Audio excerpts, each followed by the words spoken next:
As we near the midway point of 2011, we have new details on some of our investigations. Now, much of this year, the focus has been on the town of Rehoboth, its police department, and politics.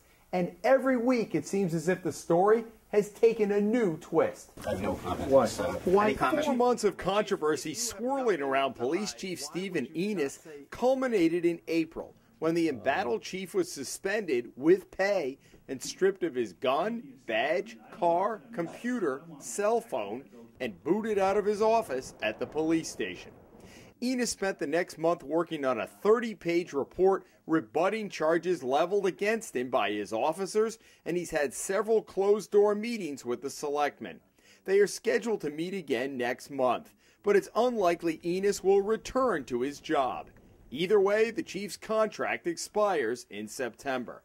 Meanwhile, the newly elected chairman of the Selectmen's Board, Mike Costello, finds himself defending allegations of conspiring nearly 5 years ago with his elderly mother to improperly obtain a home under the state's affordable housing program. The state's inspector general leveled the charges in a 13-page report, but they carry no criminal weight.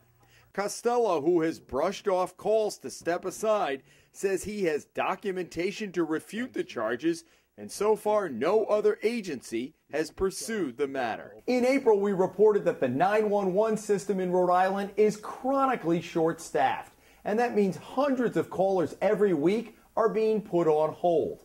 This despite a telephone surcharge that generates more than enough money to get the job done. Well, shortly after our story ran, officials made changes that they hope will ease the problem. Stay in the line for the Providence Police, please. On many shifts, 911 has been down to 3 or 4 people. In some cases, half the number it should have.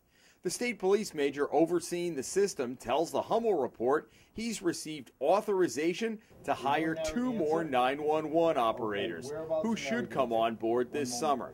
The agency has also rearranged shifts to help cover busy times and made more overtime available to existing operators since our story ran. The result has been a reduction in the number of calls being put on hold.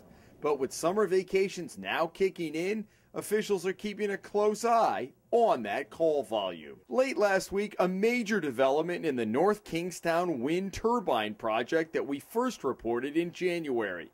The Planning Commission was under fire for rewriting the town's ordinances allowing a proposed 427-foot wind turbine on this property off Route 2. Now, the commission effectively killed the project. That's because the developer, also under public pressure, revised his plan. The commission determined that change made it a new proposal, because the town council, reacting to an outcry from residents, put a moratorium on all new turbine projects. Any revised project by developer Mark DePasquale would be put on hold, at least until later this year. Finally, an update to one of our first Hummel Report investigations about a building at the ACI that had been sitting vacant even though taxpayers ponied up $17 million to rehab it. Corrections Director A.T. Wall told us in November of 2009 he wanted to turn it into a women's facility. Well, now it's actually happened. They hoped years ago to open it as a so-called reintegration center, a place for 175 problem inmates nearing parole.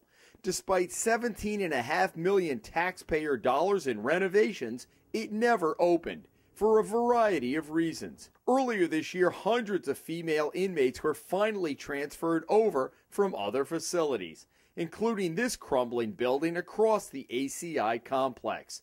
The new women's facility has a capacity of 213 inmates. That's it for our latest update. Be sure and join us back here next week for a brand new Hummel Report investigation.